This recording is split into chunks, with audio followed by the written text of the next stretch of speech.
본문 말씀을 통해서 소망이 이끄는 삶,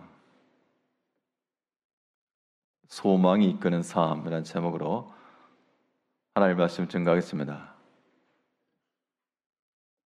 그 선두에 무엇이 있는가? 가장 앞선 자리에 누가 있는가에 따라 그 나아가는 향방이 결정되고 또한 방법이 결정되는 겁니다. 우리 인생의 앞에 무엇이 있는가? 우리는 무엇을 따라 행하며 또한 무엇을 따라 의지하고 나아가는가? 우리 무엇인가 원하는 목적, 그 목적이라고 하는 것이 우리를 이끌어가는 것이 아니고 우리 하나님께 대한 소망이 우리 앞서 나아갈 때 우리는 하나님 의지하며 그의 목적하신 바를 이루며 살아갈 수가 있는 겁니다. 결국 소망을 앞세우며 산다는 것은 하나님을 의지하는 마음을 가리킬 것인데요. 그러면 이 소망 가운데 거하고자 할 때 어떠한 소망을 우리가 마음에 품고 나아갈 것인가? 오늘 본문 말씀을 통해 살펴보게 되면 먼저 소망 가운데 거한다라고 하는 것은 말씀 성취의 소망입니다.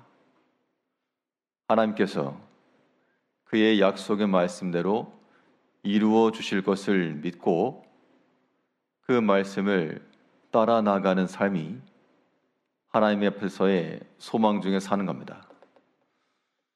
오늘 본문 14절에서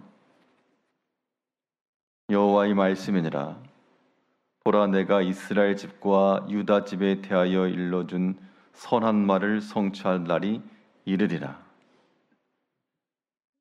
하나님께서 예레미야 선지자를 통해서 하신 말씀은 크게 두 가지인데, 하나는 너희가 바벨론의 포로로 잡혀갈 것이다. 그러므로 항복하라. 그 어려움의 때, 포로의 때 하나님께서 너에게 허락하신 줄 알고 그 때를 안전히 지내며 그 가운데서 살라. 이게 첫 번째 말씀이었고, 근데 이 말씀이 선한 말씀이라고 보기가 어렵죠. 선하신 말씀이라고 하는 것은 우리의 유익을 위하고 좋은 것을 말해야 선하다라고 말할 것인데, 이 포로로 잡혀간다, 항복해라, 이게 어떻게 선한 말이 될까? 하나님께서 포로로 잡혀갈 그들에 대해서 또 무엇이라 말씀하셨는가 하니, 내가 너희를 완전히 버리지 않고 또 그 땅 가운데서 다시금 회복하여 황폐해야 하던 이 거리 가운데 사람의 소리가 들리게 할 것이며, 그래서 하나님께서 소망 중에 너희를 다시금 돌이키실 것이라 라고 하는 이러한 소망을 주신 겁니다.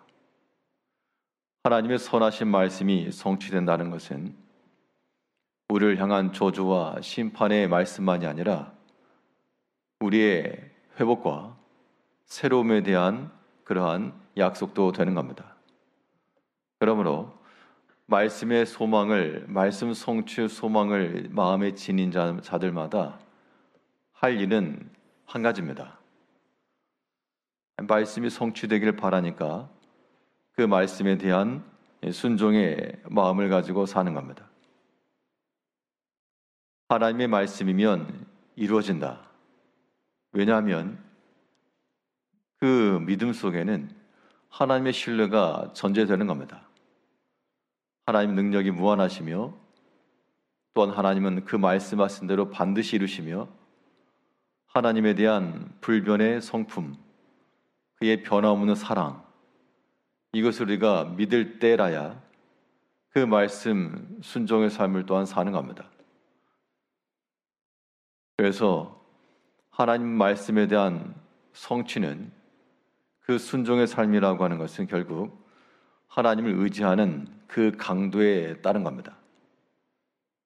신앙적 모든 요소들이 다 연결이 되어 있어서 말씀 따르고 소망 따르고 순종 따르고가 아니라 결과적으로는 다 하나에서 내기 때문에 하나님을 온전히 신뢰하는 자가 말씀에 소망을 지닐 수가 있고 그 말씀 소망에 확신을 지닌 자가 또 순종의 삶을 사는 겁니다.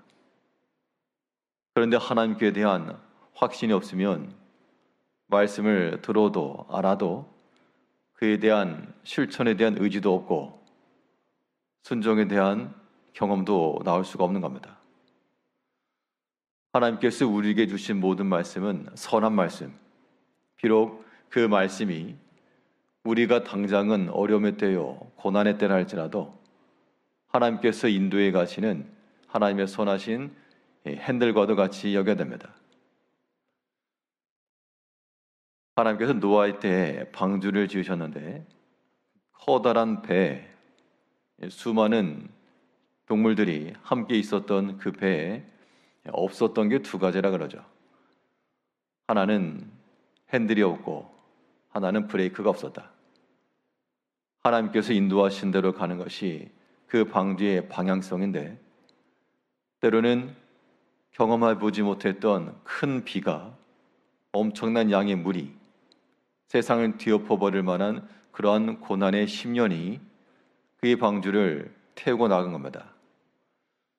우리가 때로 어려움의 일들을 만나고 그러할 때라도 하나님께서 우리에게 핸들을 트신다 라는 생각을 하시고 우리는 하나님의 말씀에 대한 온전한 신뢰를 가지고 내 귀에 들어서 좋은 말씀만이 아니라 모든 말씀을 우리의 마음 속에 두고 그 말씀에 대한 성취에 대한 마음을 가지고 살아야 됩니다. 왜냐하면 하나님께서 어떤 하나님이신가? 하나님께서는 성취하신 하나님이요 일을 만드시고 행하시는 하나님이시므로 그의 말씀을 듣는 우리마다 또한 하나님께서 이루시기를 바라는 그 뜻을 온전히 실천해 내야 되겠습니다. 소망을 우리가 갖는다 할 때 말씀 성취 소망뿐만 아니라 그 말씀을 확신하게 되면 하나님이 우리를 구하실 것이라 도우실 것이라 하나님 구원에 대한 소망도 우리 가운데 나타나는 겁니다. 하나님께서 선하신 말씀들을 이루실 것이므로 이제 우리는 그 말씀 가운데 거하는 것이 안전하고 우리의 구원의 길이라 라고 하는 것을 깨닫게 될 것이라는 것인데요. 15절부터 보게 되면 그날 그때에 내가 다윗에게서 한 공의로운 가지가 나게 하리니 그가 이 땅에 정의와 공의를 실행할 것이라. 그날에 유다가 구원을 받겠고 예루살렘이 안전히 거할 것이며 이 성은 여호와는 우리의 의라는 이름을 얻으리라. 이건 분명 그리스도 예수를 예표하는 겁니다. 포로된 자를 자유케 하실 그 그리스도를 상징하는 것이 분명하고 황폐되었고 사로잡혀가고 사람의 소리가 들리지 않았던 그 땅은 이제 여호와의 성이라 일컬음을 받을 것이라. 결국 하나님께서 그들을 돌이켜 안전하게 지키시며 그래서 그날 유다가 구원을 받겠고 예루살렘이 안전히 거할 것이며 포로로 잡혀가고 사람은 없고 그 빈 땅 가운데 짐승들이 판을 치는 그런 때 하나님께서 다시금 사람들을 불러들여서 이 땅이 언제 그렇게 황폐했는가 알 수도 없을 정도로 하나님께 번성케 하시겠다고 하신 약속입니다. 우리가 여러 가지 어려움의 때를 만날 때 우리 마음이 답답하고 고민스럽고 혼란한 그때에 우리가 어떤 소망을 지녀야 될 것인가? 하나님에 대한 소망인데요. 하나님께서 우리를 지키실 것이고 보호하실 것이고 하나님께서 우리를 구원하실 것에 대한 그런 소망이 있어야 됩니다. 그러면 지금 당장은 우리의 어려움과 연단의 때를 지날 것이나 또 그런 것을 경험해 봐야 참된 기쁨을 아는 겁니다. 포로로 잡혀가 봐야 그 자유함을 알 수 있는 것이고 배고픔을 경험해 봐야 그 음식의 맛을 아는 겁니다. 하나님께서 우리를 사랑하심으로 어떠한 일이건 어떠한 형편이건 우리를 향하여서 온전한 저주와 심판을 위해서가 아니라 우리를 구원하시고 또 소망을 주시기 위한 하나님의 사랑하심을 깨달으시고 우리 모든 삶 속에서 하나님의 도우심과 구원을 의지하며 그 소망으로 살아가시는 성도님들이 되시기를 바라겠습니다. 기도하겠습니다.